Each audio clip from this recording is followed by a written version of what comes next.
अर्जुन ने कृष्ण को कहा, हे पुंडरीकाक्ष, मैंने श्रावण शुक्ल एकादशी अर्थात पुत्रदा एकादशी का सविस्तार वर्णन सुना। अब आप कृपा करके मुझे भाद्रपद माह के कृष्ण पक्ष की एकादशी के विषय में बतलाइए। इस एकादशी का क्या नाम है और इसके व्रत का क्या विधान है और इस व्रत के करने से किस फल की प्राप्ति होती है। श्री कृष्ण ने कहा, हे कुंती पुत्र, भाद्रपद माह के कृष्ण पक्ष की एकादशी को अजा एकादशी कहते हैं। इसका व्रत करने से सभी पाप नष्ट हो जाते हैं। इस लोक और परलोक में मदद करने वाली इस एकादशी व्रत के समान संसार में दूसरा कोई व्रत नहीं। अजा एकादशी की व्रत कथा तुम ध्यान पूर्वक श्रवण करो। पौराणिक काल में भगवान श्री राम के वंश में अयोध्या नगरी में एक चक्रवर्ती राजा हरिश्चंद्र नाम के सम्राट हुए थे। राजा अपनी सत्यनिष्ठा और ईमानदारी के लिए जग में प्रसिद्ध थे। एक बार देवताओं ने इनकी परीक्षा लेने की योजना बनाई। राजा ने स्वप्न में देखा कि ऋषि विश्वामित्र को उन्होंने अपना राजपाट सब कुछ दान कर दिया है। सुबह विश्वामित्र वास्तव में उनके द्वार पर आकर कहने लगे, तुमने स्वप्न में मुझे अपना सर्वस्व दान कर दिया। राजा ने सत्यनिष्ठा और व्रत का पालन करते हुए संपूर्ण राज्य विश्वामित्र के हाथों में सौंप दिया।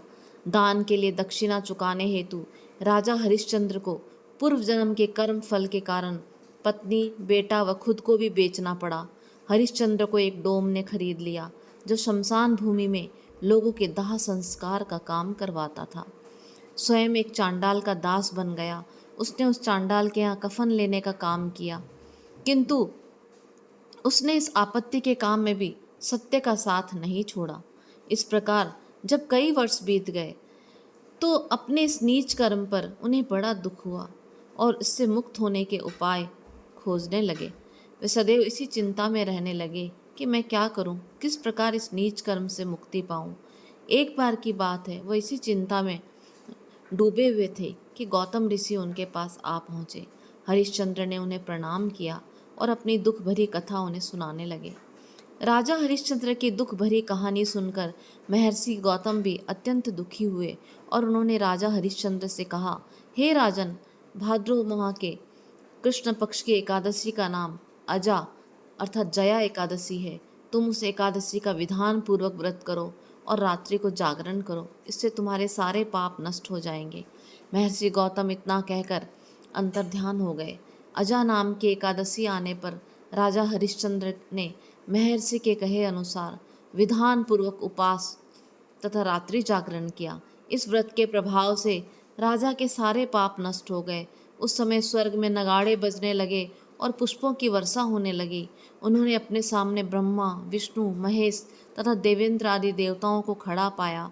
उन्होंने अपने मृतक पुत्र को जीवित तथा अपनी पत्नी को राजसी वस्त्र तथा आभूषणों से परिपूर्ण देखा।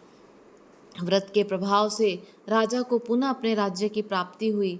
वास्तव में एक ऋषि ने राजा की परीक्षा लेने के लिए सब कुछ कौतुक रचा था, परंतु अजा एकादशी के व्रत के प्रभाव स्वरूप ऋषि द्वारा रची गई सारी माया समाप्त हो गई और अंत समय में हरिश्चंद्र अपने परिवार सहित स्वर्गलोक को प्रस्थान कर गए।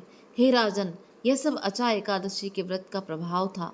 जो मनुष्य इस उपवास को विधान पूर्वक करते हैं और रात्रि जागरण करते हैं, उनके सारे पाप नष्ट हो जाते हैं और अंत में वे स्वर्ग को प्राप्त करते हैं। इस एकादशी के व्रत की कथा के श्रवण मात्र से ही अश्वमेध यज्ञ के फल की प्राप्ति होती है। जय श्री हरि।